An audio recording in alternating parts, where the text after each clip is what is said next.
of give you a quick update. This will be, we'll do a recreation grant for the swimming pool, I'm thinking, unless y'all change your mind on that.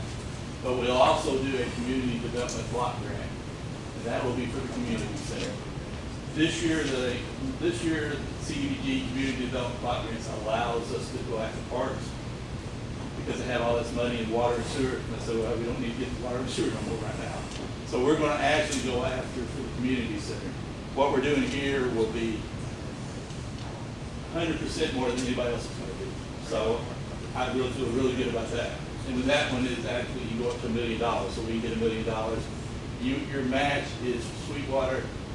I think it's 8%, right around 8%. So you can get $1 million and maybe have to put up, I can't do math, so whatever that is. That'd be 8,000. So if it's something like that, that's pretty good for $1 million, and that's what it turns out to be. Yeah. So, but we'll be working on that. 80,000. See, I would agree. Yeah. Yeah. We went to the same school, I believe. Probably. Okay, thank you. All right, thank you guys.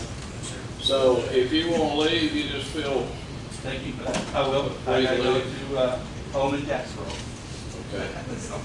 But Thank watch, you for being here, Minister. watch the water. Yeah. All right. Do we have any comments from the public regarding this master plan? If I get anything they want to say about it, just feel free. Express your opinion.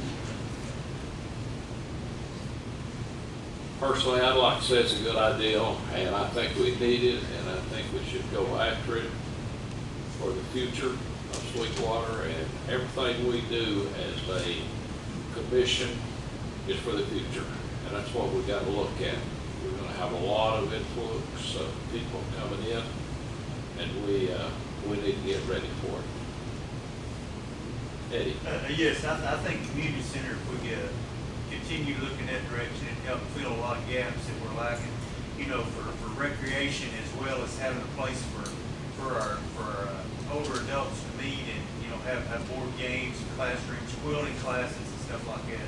I've talked to several that said that that'd be a big interest for, you know, not just a sporting event, but a place for classes like that. Somebody else. John. Both John, say something. Well, I think it's always good to have a plan, especially since I'm in the planning department. But yeah, I agree. I think, you know, we as staff and you guys as the board need to always have a plan in place for growth. Obviously, we've talked about that a lot over the last year. We're growing, and everybody knows it, and not just in population, but also in infrastructure. So I think that would serve us well as a city and a town, is to have a plan in place, because Parks and Recs is such a big part of any town, small towns especially, whether it's sports or theater or music or whatever.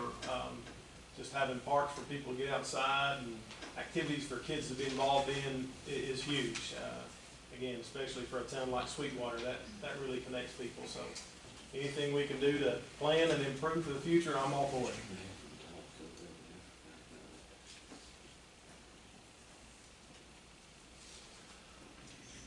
John, did you have something you wanted to say? Yeah, I mean, with the city growing the way it is, I think we have no choice but to get a plan and what we're going to do with the rec complex and getting room for everything that's coming, because right now we're packed in there, and I think it's a great thing that we've got all these kids and families and you know, looking at community center for people. I think it's a wonderful thing. Olivia, you have anything you want to add? I think everybody said about everything that I was thinking.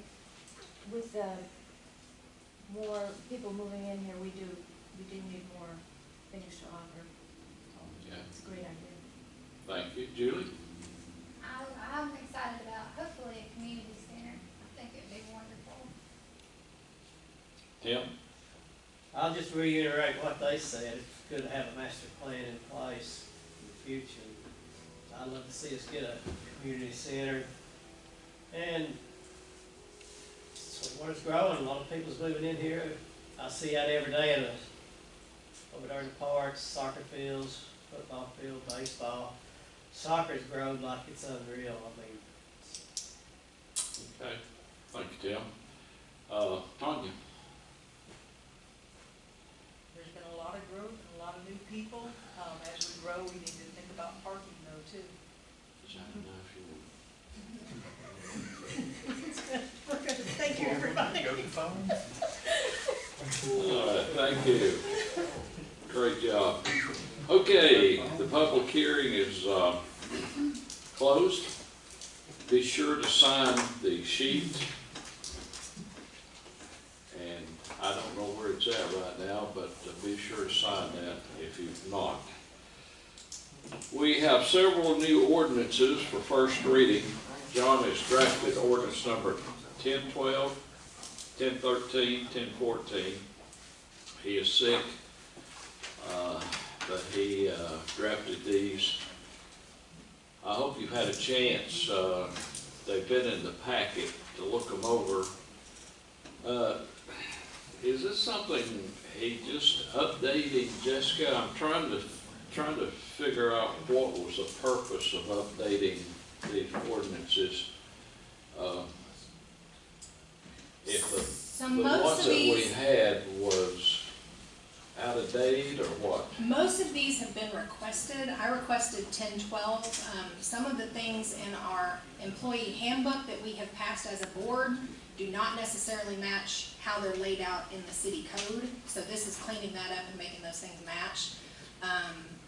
There's a couple of things in 1013 that he talks about that John might be able to address better, but basically that is amending the bond that's required. So that request came from the Planning Commission. Since John wasn't going to be here tonight, I asked him to just do a little memo to kind of describe what the changes were so you all would know. 1013 is amending the bond requirements for subdivision plats to account for inflation. Because sometimes in Planning Commission, since we have a couple of Planning Commission members here, we have had a mechanism in the code to be able to decrease the bond amount, but we don't have anything to increase the bond amount. And the problem right now is from the time they come before Planning Commission and they pay a bond, or they secure a bond through insurance or through a line of credit from the bank, by the time they actually get done doing that project and it comes to us to adopt city streets, the price of that project has gone up, not down. So it's because of inflation it's gone up. So this requires them to pay a bond based on 120% of the total project cost. So that's to account for inflation. Most cities are doing that, and that's just something we kind of need to update to clarify how we do those bonding procedures. And then ordinance number 1014, this is by request of the police department. Some of the officers there would like to have an offense for disorderly houses. This can also be used through our AHO in codes enforcement. It gives them a little more teeth that if you have a house that's a constant problem, maybe it's a house that are just a bunch of kids fighting all the time, or maybe it's a drug house or whatever else, it just gives a little more teeth and another charge that can be added. We used to have disorderly houses in our code years ago. We took it out because someone had told us at some point, I think it was in task, that it could be challenged and it may not be the best thing to have in our code. And now it's being put back in because we found that Metro Nashville has this in their code. So if they can charge for it, we can charge for it. So it's something that I think several different officers had talked to John about and said they'd really like to see that charge added back to the code. So that's just kind of an overview of what those three things are. I wonder what the definition of a house is.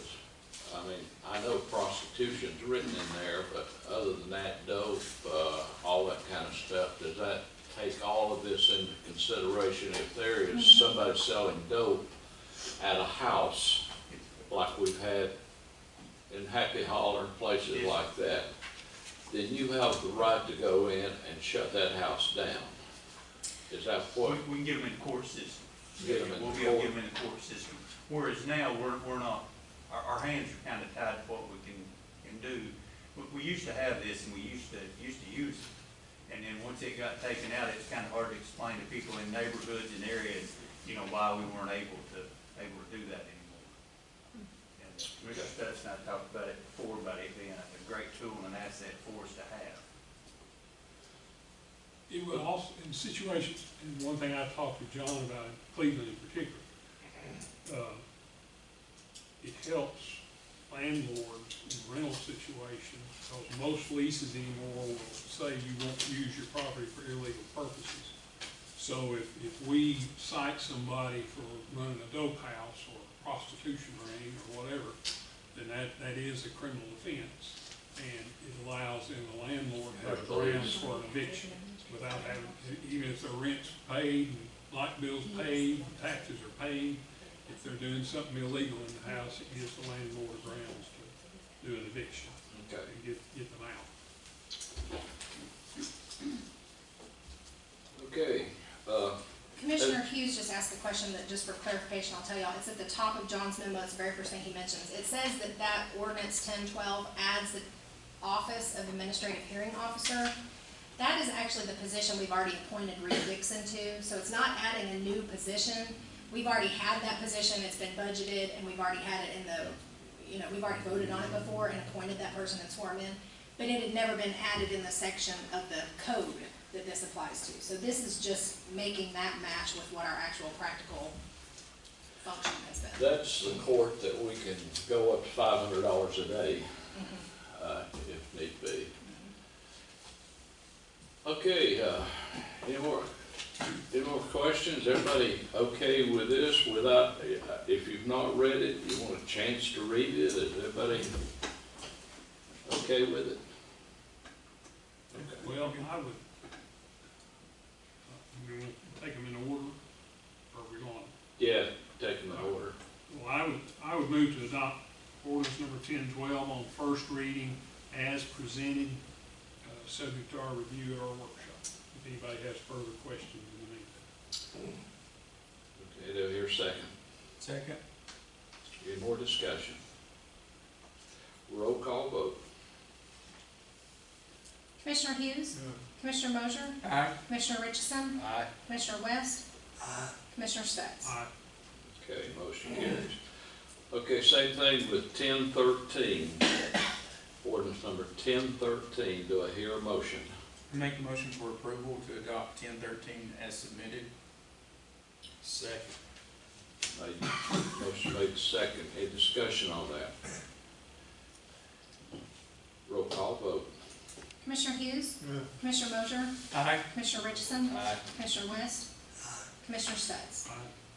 Okay. Now we move to number 1013, ordinance number 1013. This is zoning and land use control. We're on 1014. Did we? Yeah. Okay. That's the last one I just did. All right. 1014, amend Title II, municipal offenses. Disorderly houses on first reading. I move to adopt, subject to any further review at our workshop that the commissioner may require. Any discussion? Roll call vote. Commissioner Hughes?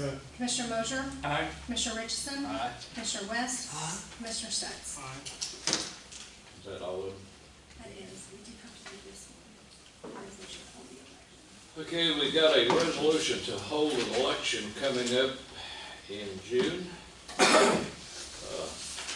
Your motion that we pass the resolution. One question.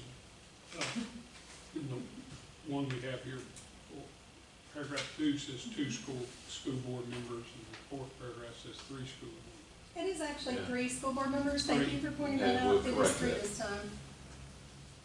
So in the signed copy, I'll make sure it says 3 in both of them.